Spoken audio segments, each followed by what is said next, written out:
ಹಟ್ಟಿಯಲ್ಲಿ ಕಂದಾಚಾರ, ಬಾಣಂತಿಯರನ್ನ ಹಾಗೂ ಹಸುಗೂಸನ್ನ ಮನೆಯಿಂದ ಆಚೆ ಇಟ್ಟ ಸಂಪ್ರದಾಯ.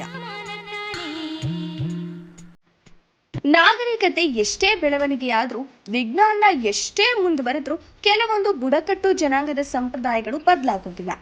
ದೇಶ ಎಷ್ಟೇ ಪ್ರಗತಿ ಹೊಂದಿದ್ರೂ ಸಹ ಹೆಣ್ಣು ಮಕ್ಕಳ ಕಷ್ಟ, ಭಾವನೆಗಳು ತೀರುವುದೇ ಇಲ್ಲ ಎಂಬಂತಾಗಿದೆ.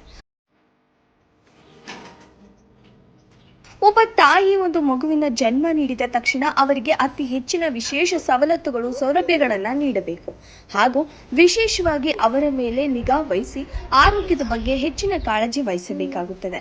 ಆದರೆ ಕಾಡುಗೊಲ್ಲರ ಹಟ್ಟಿಗಳಲ್ಲಿ ಬಾಣಂತಿಯರನ್ನ ಹೆರಿಗೆಯಾದ 2 ತಿಂಗಳುಗಳ ಕಾಲ ಕೊರೆಯುವ ಚಳಿಯಲ್ಲಿ ಮನೆಯಿಂದ ಆಚೆ ಗುಡಾರಗಳನ್ನು ನಿರ್ಮಿಸಿ ಇಡುವ ವಿಶಿಷ್ಟ ಅವೈಜ್ಞಾನಿಕ ಸಂಪ್ರದಾಯವನ್ನ ಆಚರಿಸಿಕೊಂಡು ಬಂದಿದೆ. ಊರಲಿ ನಡೆಯುತ್ತಿರೆ ತೇರಲಿ ಕುಳಿತಂತೆ ಅಮ್ಮ ಗುಮ್ಮ ಬಂತೆನಿಸಿ ಹೆದರಿ ನಿಂತಾಗ ನಿನ್ನ ಸೆರಗೆ ಕಾವಲು ಅಮ್ಮ. ಕಾಣದ ದೇವರಿಗೆ ಕೈಯ ಮುಗಿಯೇ ನಿನಗೆ ನನ್ನ ಸಿರೆ.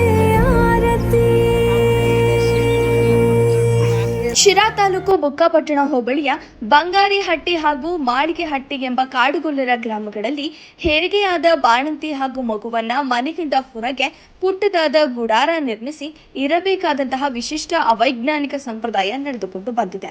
ಈ ಬಗ್ಗೆ ಗಮನ ಹರಿಸಬೇಕಾದ ಮಹಿಳಾ ಮತ್ತು ಮಕ್ಕಳ ಕಲ್ಯಾಣ ಇಲಾಖೆ ಹಾಗೂ ಆರೋಗ್ಯ ಇಲಾಖೆ ಕಂಡರೂ ಕಾಣದಂತೆ ಜಾಣ ಕುರುಡು ತೋರುವ ಮೂಲಕ ಈ ರೀತಿಯ ಸಂಪ್ರದಾಯಗಳಿಗೆ ಬೆಂಬಲ ನೀಡುತ್ತಿದೆ ಎಂಬ ಅನುಮಾನ ವ್ಯಕ್ತವಾಗಿದೆ.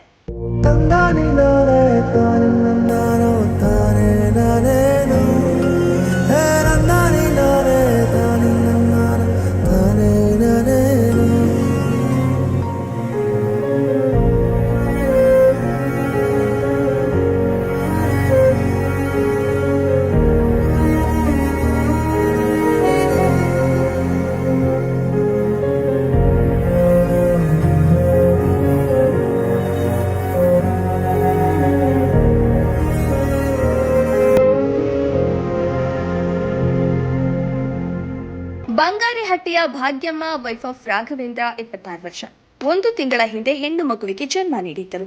1 ತಿಂಗಳಿಂದ ಕುಟೀರದಲ್ಲಿ ವಾಸಿಸುವ ಸ್ಥಿತಿ. ಅದೇ ಗ್ರಾಮದಲ್ಲಿ ರಂಜಿತಾ ವೈಫ್ ಆಫ್ ರಾಮಕೃಷ್ಣ ಸುಮಾರು 25 ವರ್ಷ. ಇವರು ಸಹ 1.5 ತಿಂಗಳ ಹಿಂದೆ ಹೆಣ್ಣು ಮಗುವಿಗೆ ಜನ್ಮ ನೀಡಿದ್ರು. ಬಾಣಂತಿ ಹಾಗೂ ಮಗು ಕುಟೀರದಲ್ಲಿ ಈಗಲೂ ವಾಸಿಸುತ್ತಿದ್ದಾರೆ. ಮಾಳಿಗೆಹಟ್ಟಿಯ ಮಮತಾ ವೈಫ್ ಆಫ್ ಕೃಷ್ಣಮೂರ್ತಿ ಹುಟ್ಟಿದಾಗಲೇ ಮಗುವನ್ನ ಕಳೆದುಕೊಂಡ ದುರ್ದೈವಿಯಾಗಿದ್ದು, ಈಗಲೂ ಸಹ 1 ತಿಂಗಳಿನಿಂದ ಮನೆಯ ಹೊರ ವಲಯದಲ್ಲಿ ಗಾಢವಾದ ಕೊರೆಯುವ ಚಳಿಯಲ್ಲಿ ಜೀವನ ಸಾಗಿಸಬೇಕಾದ ಸ್ಥಿತಿ ಇದೆ.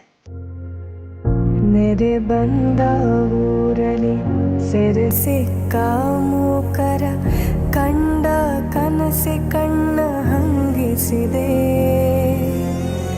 ನೆತ್ತರು ಹರಿದರು ನೆಮ್ಮದಿ ಕಾಣದ ಭಯವ ನೀಗುವ ಕೈ ಬೇಕಾಗಿದೆ. ಕಾಡುಗೊಲ್ಲರ ಹಟ್ಟಿಗಳು ಮಜುರಿ ಗ್ರಾಮಗಳಾಗಿದ್ದು ಮೂಲಭೂತ ಸೌಕರ್ಯಗಳ ವಂಚಿತ ಜನವಸತಿ ಕೇಂದ್ರಗಳಾಗಿವೆ.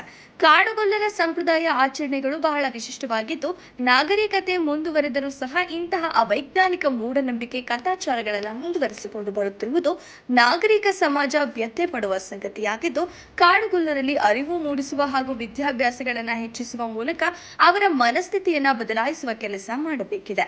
ವರದಿ ಫೈರೋಜ್ ಪಾಷಾ, ಬುಕ್ಕಾಪಟ್ಟಣ.